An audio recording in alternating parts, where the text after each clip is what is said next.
Good day, everyone. Hello and welcome, especially to the newcomers and my oldies, of course. So today is Thursday, June 17th. Yes, 2021.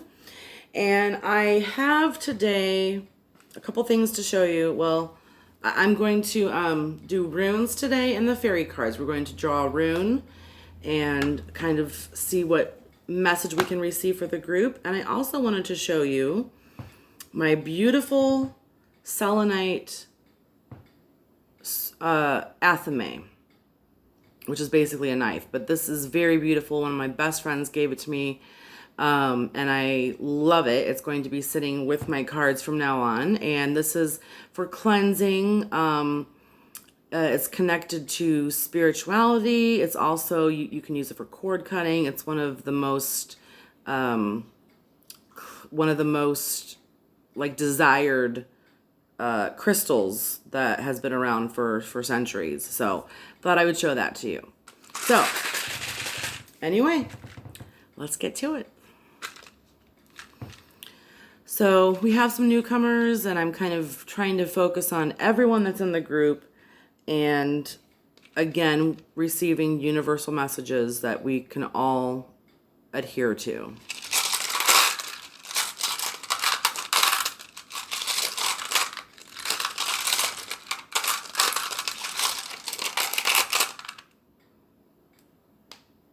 Looks like we got Fehu.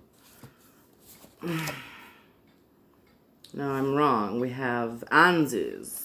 So this is, okay. So this is the Norse name for it is Anzus. This represents guilt. Okay. So I will read to you what this says in here, and then we will draw a fairy card and see what can relate.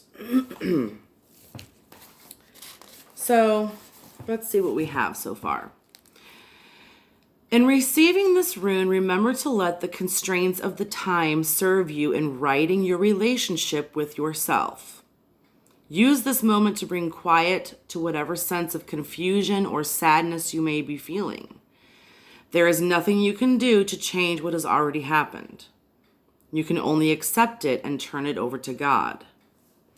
Guilt feeds on conflict. If this rune relates to a situation for which you feel blame, all you can ask of yourself is to face what has occurred honestly and directly, and then do whatever you can to resolve the conflict and to restore, if not harmony, at least balance.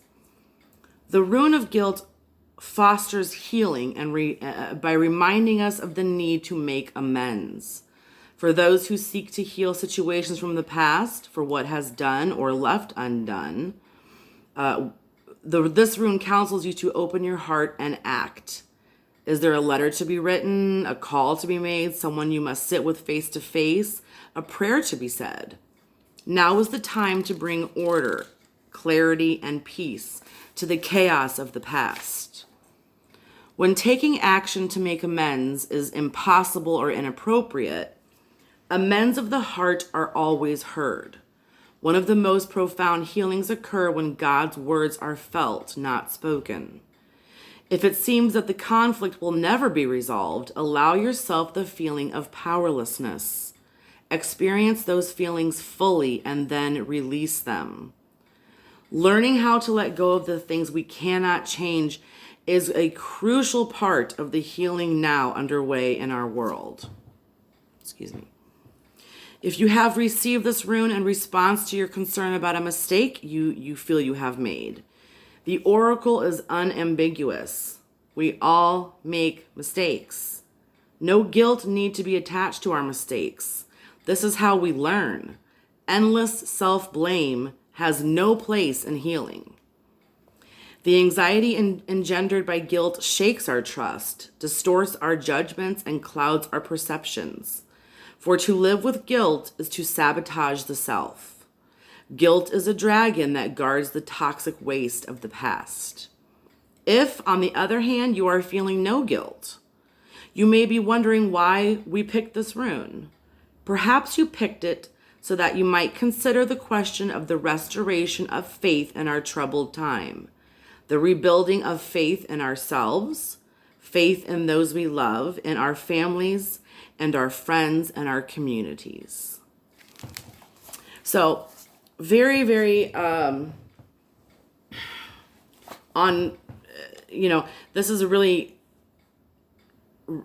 rune is really telling us letting go of guilt, facing things that we need to face, and letting the past be in the past. We had another, for some reason, I think the other reading we had was talking about leaving the past in the past. It does us no good to dwell on certain things that we feel we've made mistakes on, because it's not good for our healing process, and it allows us, it keeps us in the past and keeps us like held back almost. So if you can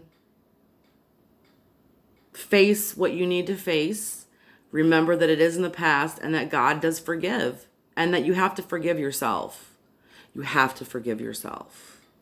So we'll set that aside for now, and let's draw a fairy card. The fairy cards, might give us a little bit more information, and maybe it will kind of give us some relief of what we need to do when it comes to our guilt. So I will shuffle a few times.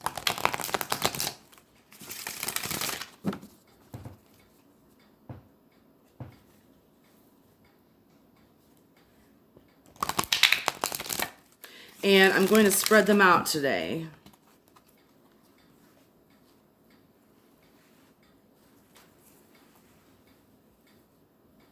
And I will show you.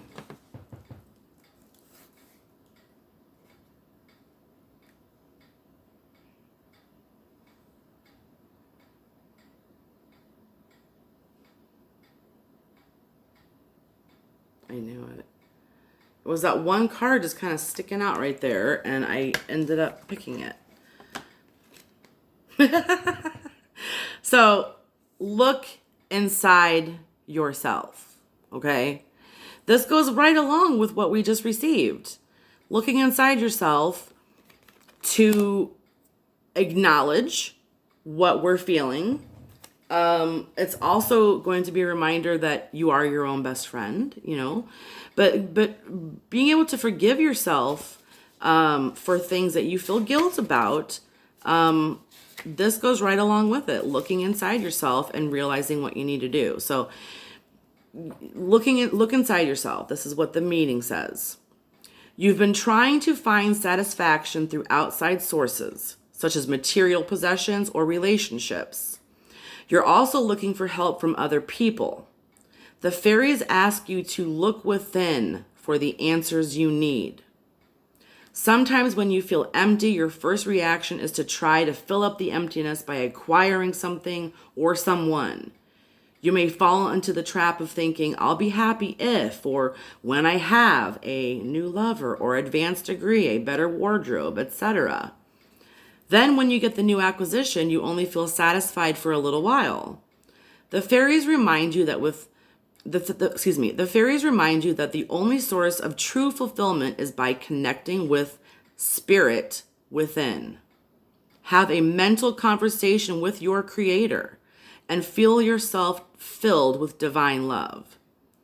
The same holds true if you're searching for answers from outside authorities. Now, there's nothing wrong with seeking counsel from wise friends, especially if their advice echoes what you know to be true. But perhaps you've been asking your friends, mentors, or psychics for solutions, and you feel confused by conflicting advice. So, if everyone is telling you different solutions, you'll need to meditate on what your inner guidance is telling you. Affirmation. I have great beauty and light inside of me right now. I tap into all of the knowledge of the universe. Wow, pretty cool. This said, have a mental conversation with your creator and fill yourself filled with divine love. I just wanted to mention this real quick. If if you believe in God, if you believe in nature, whatever it is that your higher power is, my dad was a Mason. And one of the things that they used to say was, to the great architect of the universe. So if you are having problems, struggling with faith or something like that, instead of saying God or nature or Mother Earth, whatever, you could say to the great architect of the universe. And that is, a bigger picture of someone that has created all of this, whether it's a spirit or whatever. But I just thought I would throw that in there because I think it's an absolutely neat saying, and I use that quite a bit. So for today, focus on what you're feeling guilty about. And if you don't feel guilty, then again, look inside yourself, see what you're going through, what you need to maybe change, and accepting certain things, and knowing that there is, again, the divine, the spirit looking out for us. These two go hand in hand. So I will post this at the bottom. Beautiful card today. So I hope you guys have a lovely day, and I will see you soon. Peace.